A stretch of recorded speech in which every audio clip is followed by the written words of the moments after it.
This is a special report from ABC News Now.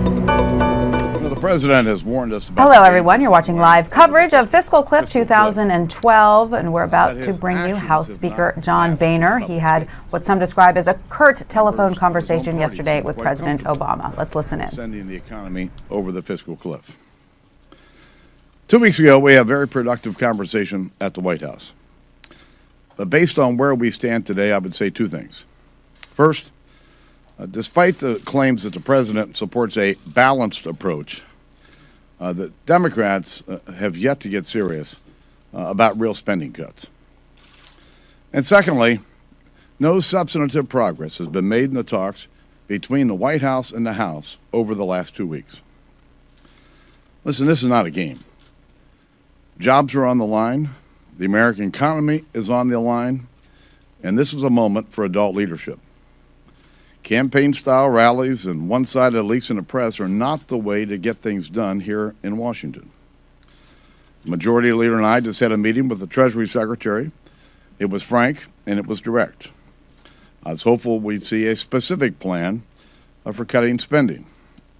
And we sought to find out today what the president really is willing to do. Listen, I remain hopeful that productive conversations can be had in the days ahead. But the White House has to get serious. Yesterday, our leadership team met with Erskine Bowles and business leaders about averting the fiscal cliff and achieving the balanced approach the White House says it wants. And I've made clear that we've put real concessions on the line by putting revenues on the table right up front. Unfortunately, many Democrats continue to rule out sensible spending cuts that must be part of any significant agreement that will reduce our deficit. And Mr. Bowles himself said yesterday there's been no serious discussion of spending cuts so far. And unless there is, there's a real danger of going off the fiscal cliff. Now listen, going off the fiscal cliff will hurt our economy and will cost American jobs. Republicans have taken action to avert the fiscal cliff by passing legislation to stop all the tax hikes, to replace the sequester, and pave the way for tax reform and entitlement reform. And we're the only ones with a balanced plan to protect the economy, protect American jobs, and protect the middle class from the fiscal cliff. But without spending cuts and entitlement reforms, it's going to be impossible to address our country's debt crisis and get our economy going again and to create jobs. So right now, all eyes are on the White House. The country doesn't need a victory lap. It needs leadership. It's time for the president, congressional Democrats, to tell the American people what spending cuts they're really willing to make. With that, I'll take a few questions.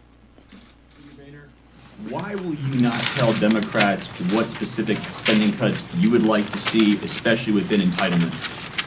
It's been very clear over the last year and a half. I've talked to the president about many of them. You can look at our budget, where we outline very specific proposals that we passed in last year's budget and the budget from the year before. We know what the menu is.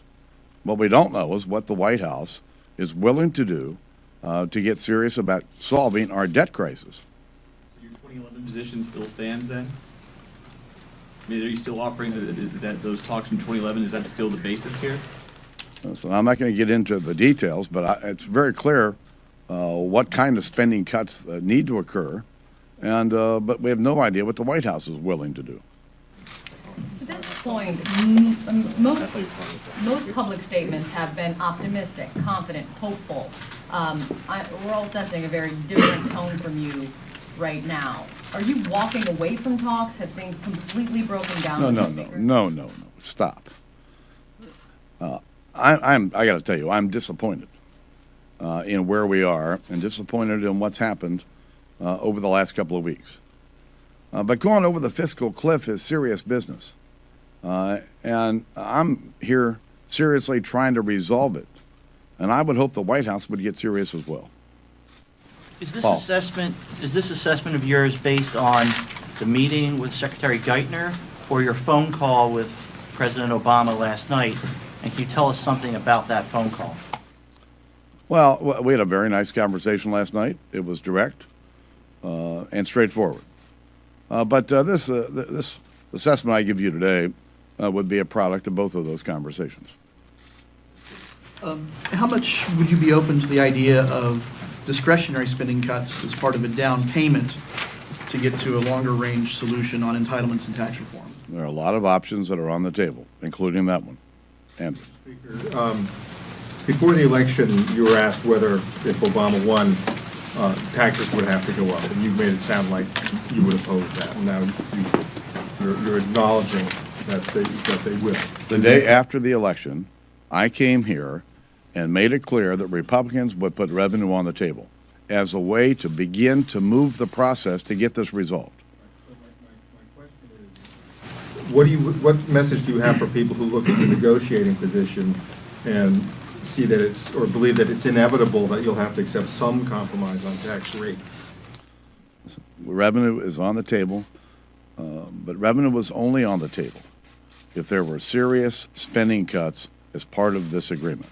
It has to be part of the agreement. We have a debt crisis. We're spending too much. And while we're willing to put revenue on the table, we have to recognize it's the spending that's out of control.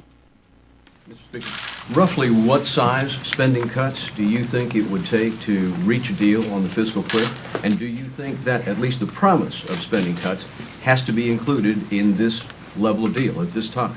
Well, I don't think it's productive for either side to lay out hard lines in terms of what the size of the spending cuts ought to be. There's clearly there are a lot of options on how you could get there. But the second part of your question was? My question is, do you think the promise of spending cuts has to be included in the deal that averts the fiscal cliff? Listen, there's a framework that we presented to the White House 2 weeks ago.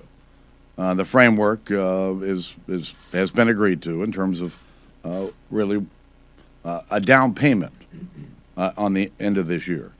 That would include spending cuts and it would include revenue. Setting up a process for entitlement reform next year and tax reform next year. But this is way out of balance, and not a recognition on the part of the White House about the serious spending problem that we have.